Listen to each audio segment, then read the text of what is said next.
Spoilers. Spoilers. Spoilers. Spoilers. Spoilers. Spoilers. I like that word. I thought you might.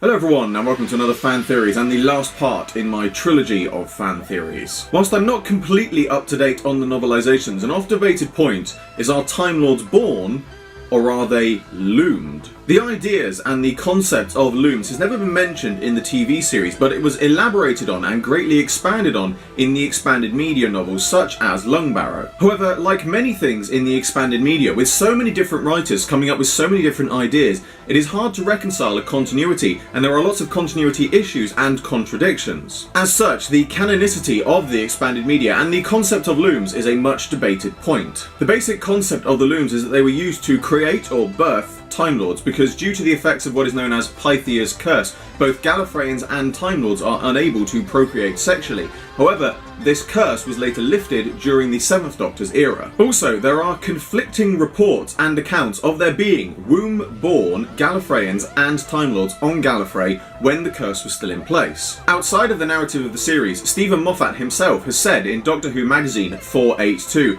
that it is reasonable to assume that Time Lords and Gallifreyans met, married and mated in very much the same way that humans do, and that the modern series may not follow the continuity of the New Virgin Adventures, which he described as a separate, albeit equally valid, continuity. As such, for my theory, I have decided to ignore Pythia's curse for now, but as Pythia's followers later became the Sisterhood of Khan, I may well make a follow-up theory about how they helped lift the curse. Also, because there is so much continuity to debate, it's worth saying that I have not tried to add up all continuity concerning the looms into a single theory. Instead, I have taken ideas and concepts that I like to think of as canon to fit into my theory, but also leaving out other parts which don't fit into it. As such, there will probably be a few plot holes in this theory in regards to what I've left out, but keeping that in mind, here is how my theory all goes together. Firstly, Gallifreyans are born and reproduce in the same way as humans. However, as seen on screen, part of the initiation into the Academy where a Gallifreyan becomes a Time Lord involves them looking into the untempered schism. It is implied in A Good Man Goes to War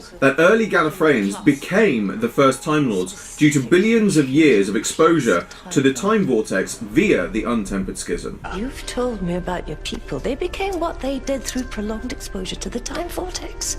The untempered schism. Over billions of years. Another debated point is whether Gallifreyans can regenerate or if it's just a Time Lord thing. Personally, I believe whilst Gallifreyans may age slower and have longer lifespans than humans, they still only have one life, unless they become a Time Lord and are granted a regeneration cycle. So in my theory, the initiation happens as is seen on screen with the untempered schism. But the reason for this is that there are other Time Lords present, and they are able to sense the dormant abilities in a Gallifreyan by exposing them to the schism. This is how they know which of them have the potential to become Time Lords and which don't. According to expanded media sources, when an Academy initiate graduates, they are granted the rank of Junior Time Lord and also receive their symbiotic nuclei. In my theory, this is where the looms come in. As we know, the regeneration cycle completely rewrites their body at a cellular level. So in my theory, part of their graduation involves the Academy initiate being put into some kind of cellular recoder known as a loom, at which point they receive both their symbiotic nuclei and their first regeneration cycle, being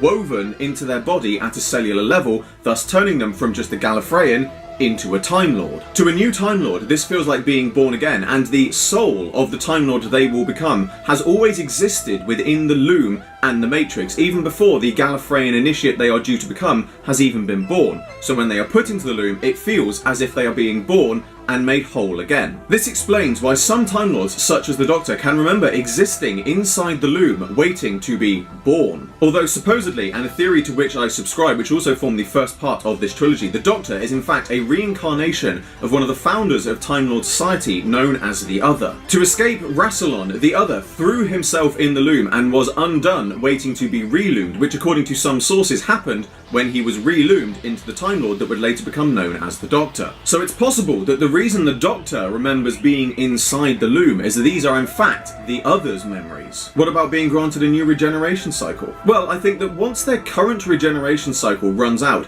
due to being a Time Lord, their DNA still contains the loom's weave. This allows them to receive a new cycle without the need of a loom to reinstall it. This also ties in nicely with the recent appearance of the looms in the comic Supremacy of the Cybermen. I was lucky enough to be able to talk to one of the writers, Cavan Scott, and he confirmed that the looms seen in Supremacy of the Cybermen were intended to be a nod to the looms mentioned in the expanded media. In Supremacy of the Cybermen, the looms are seen to be being used to harvest regeneration energy. So logically, to me, if they can be used to harvest it, it makes sense that they can also be used to sow it, which adds further credence to my theory. Another point which some people have questioned is if the Doctor is in fact a reincarnation of the other, why isn't he an immortal genius god? Well, my thinking is that whilst he now does have the body of a mortal Time Lord, the memories, experiences and powers of the other still reside within him, perhaps slightly dormant. And whilst the Doctor does remember, rather like choosing to remember and acknowledge his involvement in the Time War but hiding who he was during it, he chooses to remember and acknowledge the powers, memories and experiences the other has given him,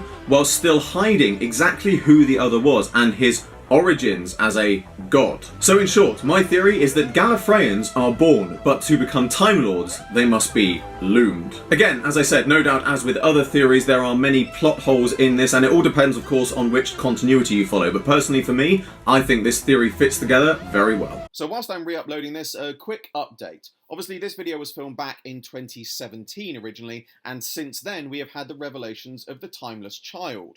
However, I would say that this doesn't actually change this theory. In the episode The Timeless Children, we only see how Tecteun allegedly put the process into themselves by injection, but not how the genetics of regeneration were separated at a DNA level.